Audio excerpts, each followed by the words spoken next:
Wangune le bangun durung tekan kene. Banyune kok blambangan kaya ngene. Lah, ya kaya ngene iki kanca mula dadi pepeling. Mula aja sok demen gunduli alas. Areng-areng gunung kae kudu ditanduri. Panegor lan penandure kudu disarasekake. Ditegori kakean lan nandur mongko kurang lah akhire dadi papan sing gundul. Mongko gundule ngalas iku bisa mahanani banjir. Amarga banyudan kang tumiba ora ana kang nahan. Oh ya kanca sok jeneng ngrusaki alas. Ya mula dipepeling aja nganti ngrusaki alas. Kudu direksa lestarining urip sak kiwa tengene. Ya. Kok sik jane aku arep takon iki jane iki arep mlaku menyang endi? Lah wong prajurit wis mangkat kok durung ngerti gatin iki kepiye? Aku mau weruh guru biyok ora ngerti rembug wong aku bubar saka sawah. Bubar saka sawah krungu teng ora bendhe. Bendhe dionekke ngungkung aku. Banjur cengkelak bali menyang omah saka kesusuku nggonku dandan iki lho coba iki. Kaosku nganti kewalik iki. Lek ku jarikan wis turut ndalan. Kowe lah wis ora karuan aku. Mula bisa meneh iki nek lunga ning gawe karo sing ana ngomah. Apa nyang pak sawah ndak tak meling karo wong omah. Lah iki dalan rusak prayogane kepiye? Ayo dikandhani sing mahanani banjir kuwi kajaba alas gundul ya sing sok demen guwak-guwak uwuh kuwi. Yen guwak uwuh aja mung sak gelem-geleme. Diguwak ana wadah sing wis disamaptakake marga nek mung waton guwak mengko banjur ngregeti urung-urung. Sumumpel ana urung-urung banyune mambek. Oh iya kanca. Mula den kepara ngati-ati. Ayo menggok wae, menggok ora metu dalan kene. Menggok ngendi? Menggok nengen. Nengen tandur kang maksi gumadung nek nganti disasak gawe kapitunaning kadang ngomong tani. Mengiwa lagi ana wong duwe gawe. Duwe gawe iki ora saben setahun sepisan. Kala mangsane sok nutup dalan gandeng iki, dalan kuwi akeh tunggale mula dheweke wani nutup. Yen ora akeh tunggale mesti ora wani nutup. Mula kala mangsane ya diwenehi kelonggaran wong duwe gawe. Oh iya. Ning ngono bali ya. Bali piye? Tunggu kok bali. Sapa ta kuwi?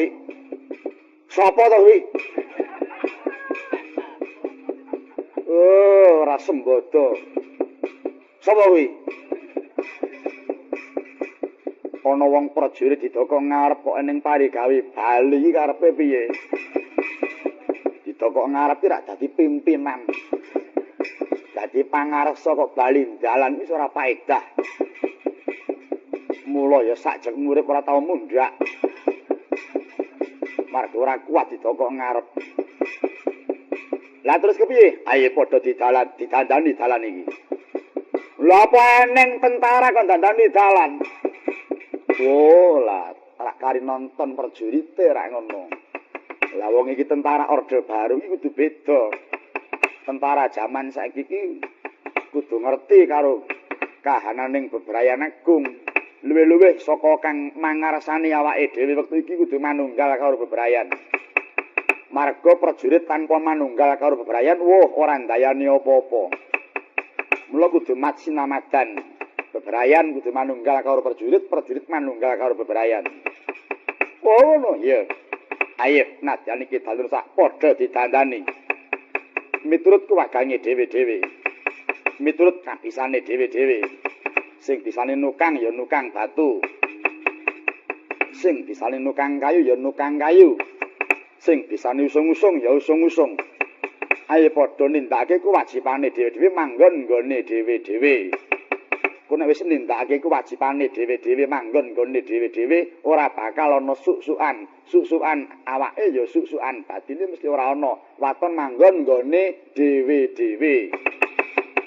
Oh iya. Yen pancen mengkono ayo padha ditandangi. Nganggo cara ngendi? Ora nganggo cara ngendi, nganggo carane dhewe. Ora usah ngiblat ngendi ngiblat nggone dhewe. Marga ben wis ana semangat kanggo berjuang. Kanthi uluk-uluk. Apa? Kanthi uluk-uluk. Uluk-uluke piye? sewu bareng maju sayuta bareng mara sekedhi bareng babati ayo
pinangka gempalaning kandha nenggih menika warnane ingkang awasta nagari ing Amarta ya negari Indraprasta ya praja Mbatana Kawarasa ya sinebat negari Kancanapura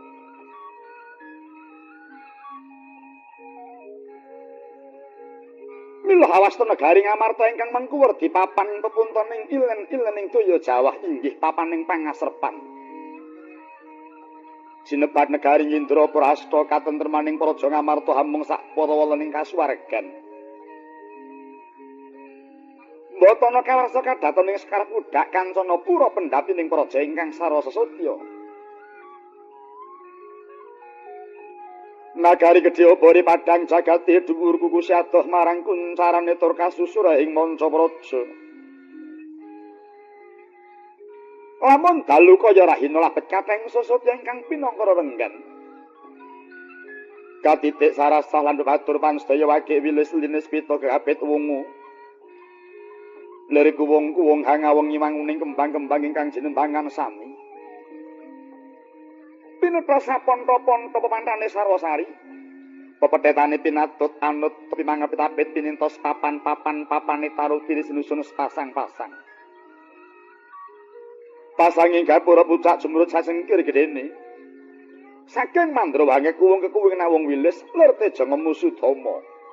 Renyep-renyep katingal asri madyaning nagari Ngamarta.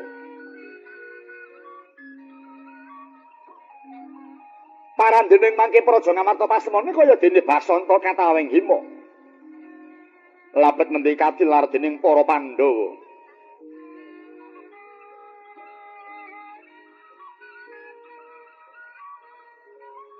Sajenggaring para Pandhawa nenggih mangke ingkang kepareng lenggah mungguing gampar punika ta warnane. Atmajaning pambayen Pandhawa kekasih Raden Pancawala. Nalika lenggah kahadep sanggiya para kadang, ketingal Raden Angkawijaya, Raden Irawan, Raden Antareja datan kanton Alendra pringgondani Prabu Hanom Raden Harya Gatotkaca. Sedaya sami anandang prihatin menggalihaken dhateng murcaning para pepundhenira.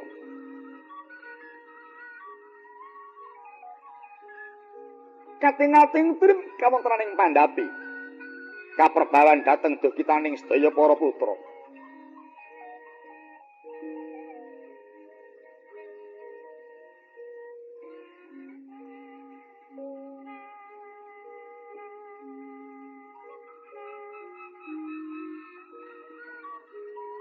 Dereng pantara dangu lenggahing Sang Pancawala katungka pratanipun ingkang rayi Bambang Wisanggeni.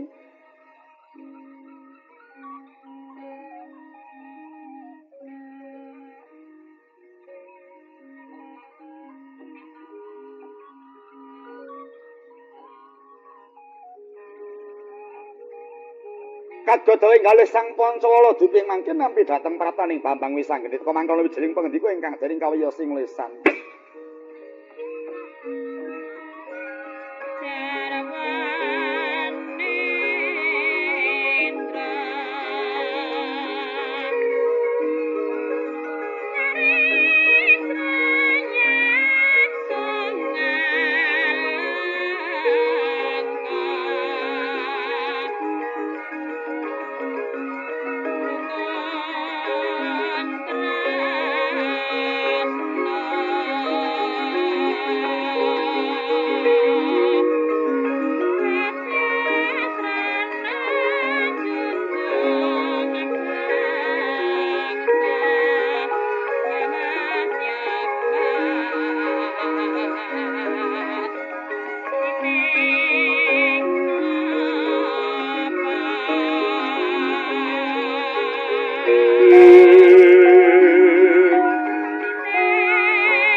paduka trah wikuraja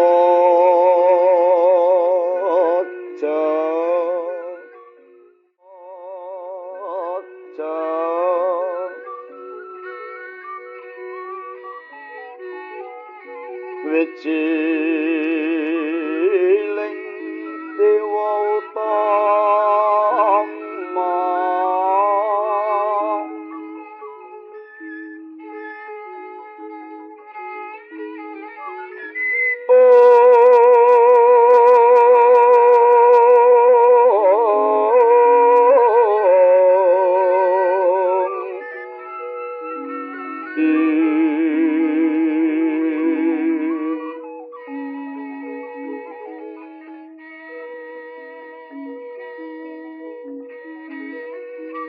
parantan teguh ing driya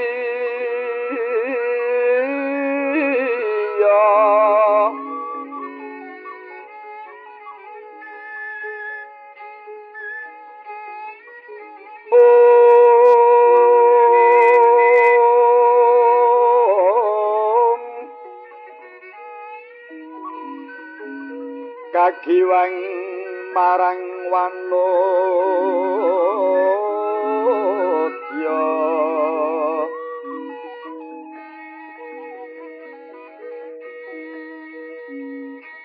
iku pantan pokarya tan mreh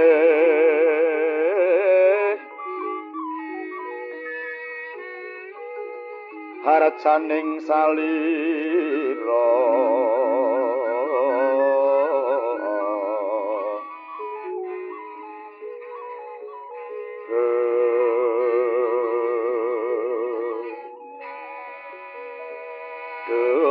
lai dup nyawa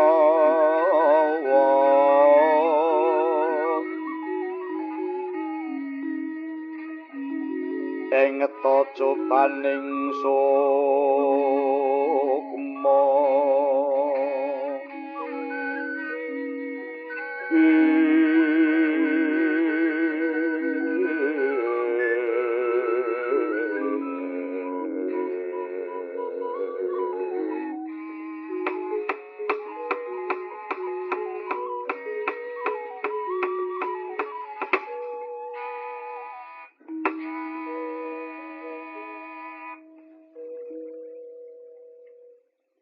Yai Bambang Wisanggeni winantu karaharjan sak tekanmu Dimas. Kakang Mas Pancawala ya wis ndak tampa banget penerimaku paring perembagene Kakang Pancawala. Bektiku katura Kakang. Iya Dimas Wisanggeni wis ndak tampa banget penerimaning pun Kakang. Yai Wisanggeni padha kanthi raharja. Kakang Abimanyu ya wis ndak tampa. Yai Wisanggeni padha kanthi raharja sak tekanmu Dimas. Kakang Irawan ya wis ndak tampa. Yai padha raharja sak tekanmu. Yo, Kakang Antaraja wis tak tampa. Dimas Wisanggeni padha raharja. Kakang Gatut ya wis ndak tampa. Gawe kageting pun kadang parang para siadi ana madyaning praja Ngamarta karana tekamu tanpa sangkan kang mengkono Dimas daya-daya pun Kakang minta pawarta apa gatine siadi praptana ing kene. Kakang Pancawala tekan kono kene kang sepisan mertuwi marang kanyuwaning kabeh para kadang. Geneping kaping pindho. Aku krungu tambang rawat-rawatku jaring sambiwara pawarta ingkang binandunging karna. Menawa dina iki pundhenku Pandhawa padha murca saka praja, apa teka bener Kakang? Adhiku dikadangipun Kakang. Kaya bener kang dadi aturing siadi menawa dina iki para pundhen murca saka praja Ngamarta. Banjur menyang endi lungane? Kaya pun Kakang datan nyumurupi Dimas Wisanggeni. malah ciwas kebeneran siadi prapta ning Praja Ngamarta. Dina iki Manuta Dimas bakal ndak sengkake ngaluhur pinangka dadi wewakiling Kanjeng Dewaji. Siadi lenggah dampar pun Kakang trima ngembani kelawan jumenenging kadang para yai. Kakang Pancawala tekan kula kene iki ora bakal ngluru pelenggan, ora bakal golek pangkat. Yen pancen aku dianggep sawijining bocah ingkang mumpuni. Kawasisan lan kadigdayanku iki mengko bakal tak nggo nderekake Kakang Pancawala. Anggone dadi suh sapu kawating kabeh para kadang muda. Pangrasaning wis anggeni. Ora perlu padha ngrembug sapa sing dadi ratu. Sing dadi ratu kuwe ya kena, Kakang Abimanyu ya kena, Kakang Antarja ya kena. Ingkang baku mung manunggaling tekad kabeh para nom-noman. Aku rumangsa bungah banget nyumurupi para kadang-kadangku padha nglumpuk. Ketok sayuk katon rukun. Ya kaya mengkene iki sing dadi kekudanganku. Manunggal para muda. Aja demen dikothak-kothakake maneh. Ora perlu padha mbedakake pakulitan, ora perlu padha mbedakake tumraping sandangan. Sing baku manunggal cipta rasa karasa lan karyane. Awit para kadang padha ngeling ngono. Lamun kowe kabeh kuwi padha duwe tanggung jawab ngreksa katentreman praja. Lan duwe tanggung jawab mok ngulatake marang kamulyaning kabeh bebrayan kang ana Praja Ngamarta. Besok kapan maneh para muda nggone cancut kanthi cancing. Aja nganti kuciwa nggone lagu praja yen ora diwiwiti dina saiki. Padha rumangsa duwe kewajiban melu ngreksa marang wutuwing praja aja nganti negara bakal kena kaidak dening pakartine mungsuh kang yekti mung bakal golek lenaning kabeh para muda. Mula lambarane mung kudu eling karo waspada. Eling rumangsa duwe kewajiban tumraping negara. Waspada aja ninggaling kaprayitnan. Hawit akeh para-para kang bakal melek marang kamardikaning Praja Ngamarta. Ngeling yen iki bumi mas. Ditanduri apa wae tukul murah jeneng aneh lamun tuwake kang padha ngayenake. Monggo wong kang bakal bedah negara Ngamarta kuwi maneka warna dalane. Ana sing nganggo dalan peperangan kanthi ngaturake kekuwataning raga, ning uga ana sing nganggo dalan metu marganing pangan. Metu marganing apa wae kang pamriya karben bisa ngrangkut negara Ngamarta. Mula kudu sing waspada. Adimas wis anggeni ya. Perkara pemundhen Pandhawa wis ora perlu dirembug wis gedhe tuwa kabeh. Nek eling kewajibane ku ora padha mulih karepe dhewe-dhewe. Menggono yai. Iya. Wektu iki kang wigati kabeh para kadang ayo padha ngreksa katentreman Praja Ngamarta. Awit sumurupa. Ora suwe maneh negara Ngamarta kene bakal ketekan parang muka. Yaiku kongkonane Siwa Prabu Duryudana sing dikongkon pendhita wujude buta. Kinen bedah negara Ngamarta ki nyirnake kabeh para kadang taruna kang mapan ana ing kene.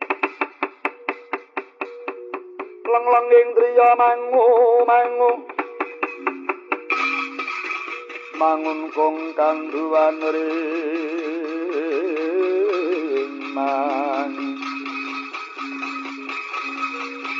lelena tanpa kanen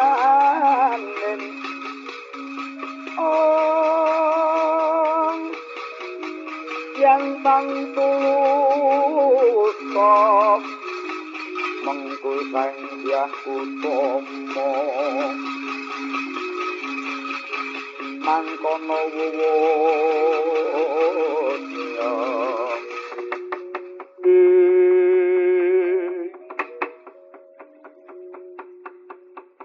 Adimas wis anggeni yen pancen kepara nyata kang dadi aturing siadi pun kakang saguh dadi bebanten pun kakang saguh metokake tekaning parang muka.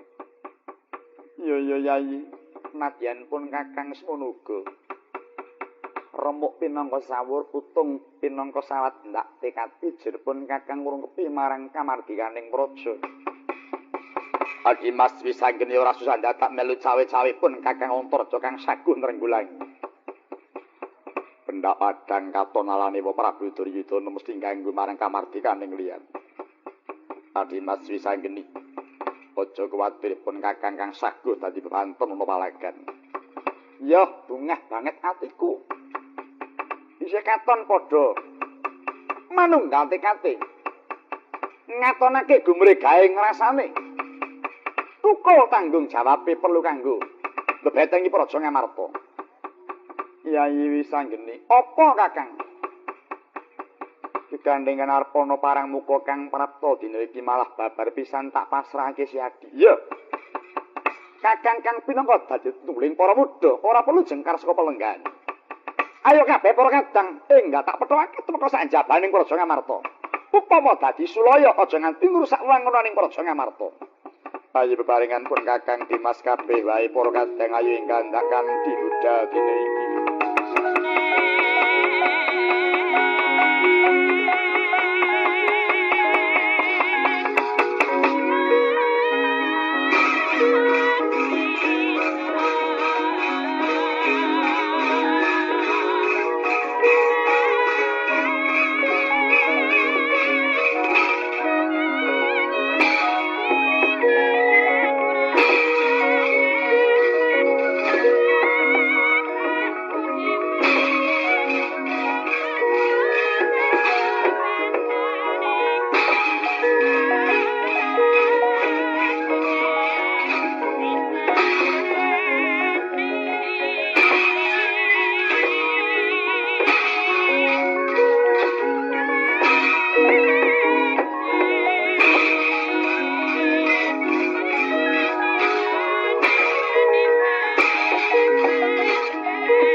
Sekang jroning kewuh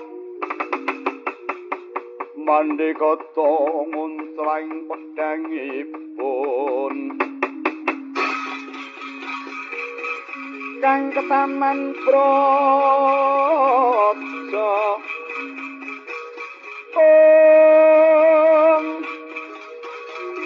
temah tegang lalis surak maneng kargumuro nyaya hamba tarapa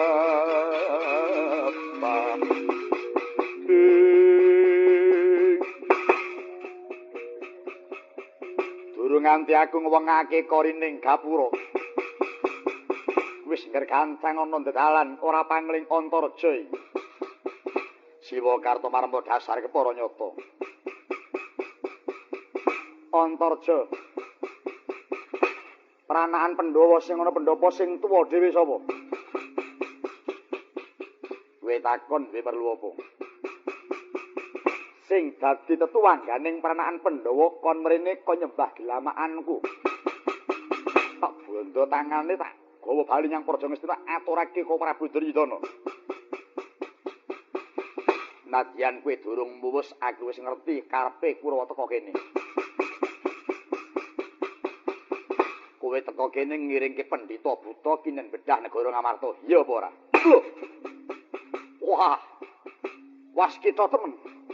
Ngerti sadurunge winarah. Ana sing kandha, ana sapa? Wisanggeni. Weh, lala iya. Wisanggeni kok tekan kene parat. Ora colo obor nanging colo srengenge. Dina iki mumpung Pandhawa wong tuamu ilang saka praja. Nututa Ngamarta dadi wewengkoning para Kurawa. Pranakan Pandhawa bondo kabeh lebokke pakunjaran. Wah, enak men nggonmu wis Kartomarma. Wong gerang ora pantes dijeni. Ora pantes disembah, pantes ditungi kepelan. Loh. Antareja, apa wani karo Kartomarma?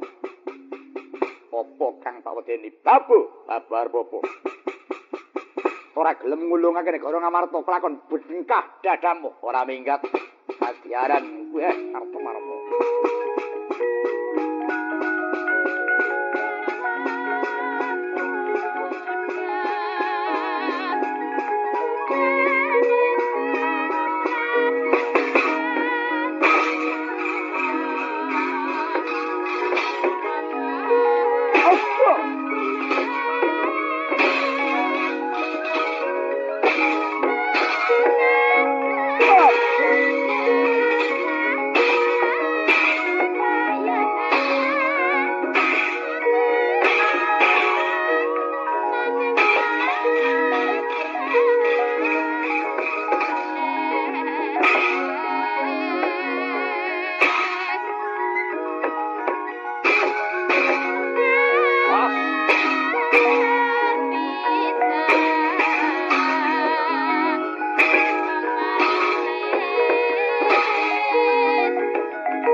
sumerbut ngembat watang ngrabasa mungsuh sangkep jaja kantaran bau sayakti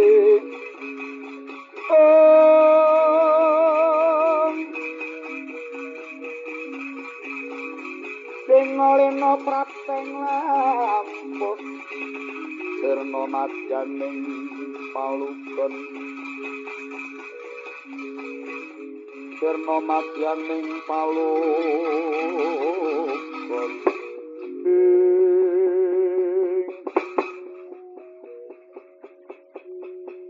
Gusti Raden Kartomarma Danyantaraja melonyoh mundur pelarasan wis tak titeni anggere tanding karo Ataja mesti ngidoni mula aku pilih nyedhaki kowe Angka Wijaya Paman Swatama piye yen sembodo tumuli Baliya jemuk bacut dinggon marep bedah negara Ngamarta Hale kudu entuk gawe nyeka pang pengalum-aluming negara Ngamarta. Paman Swatama kelakon bedah Ngamarta waton bisa nglangkahi kunarapaning Abimanyu. Babo. Gedhemu mung sak godhong pari. Sumbar mung bisa nekuk wesi gligen parep. Wani ora aku. Apa kang tak odeni? Weh jejuwing kuwandamu. Ngati-ati paman tanding karo aku.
Candra Sambra Dali Sesmoga ya.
Rata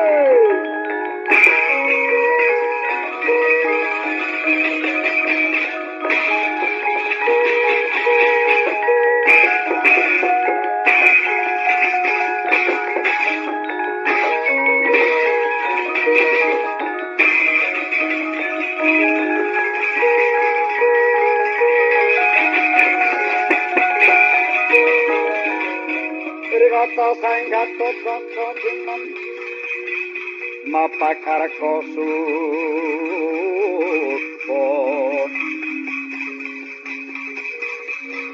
Pekapiro Kresno Ing mundur padha brangkangan para Kurawa wis bola bali Swatama Kartomarma yen maju perang ora tau weruh le menang. Andek pun yen perang njaluk dhisik. Kancane tibake keri. Hamu sira murita jaya pratamu kene putraku iki sapa ya? Pangling kalian Kulawa. Ha, Gatot iki. Inggih kula kang putra Pringgandani. Nek iso liyane kowe wele. Nek kowe gegeden sing cilik-cilikan wae. Apa Irawan, apa Pancawala, apa Abimanyu nek kowe aku rada mangang aku. Ing atasipun paduka menika priyayi ageng luhur. Ageng inggil gagah perkasa kok lajeng trima ingkang alit. Ah iya. Aku nek gedhe tanding jo gedhe malah ora iso apa-apa. Senengku tanding gedhe karo cilik dadi iso kompak. Aku wong gedhe dhuwur nek tanding karo wong gedhe ora urung ora prigel iku tumantang. Nek tanding karo sing cilik iki junjung-junjungane enteng. Sapet-sapetane gampang. Gandeng wontenipun namung kula monggo. Kula ladosi sak kersanipun Wadrisasana. Arep milih piye wong sing enek ya mung iki. Nek jane aku pilih si Abimanyu wae apa? Irawan sing rada ringan. Nek kowe iki abot sekabeh. Awakmu abot, bayaranmu ya abot. Wah, menika wonten palagan. Lah iya. Ya, yen pancen kepengin ngrasake tangane Pakmu gedhe maju. Jaluk abor mestaham. Salaminipun kula dereng nate ngaturaken bekti dhateng Siwa Dursasana. Lumantar kepelan kula menika monggo kula aturi nampi. Wah, jajalan rasake kaya apa tumandangmu.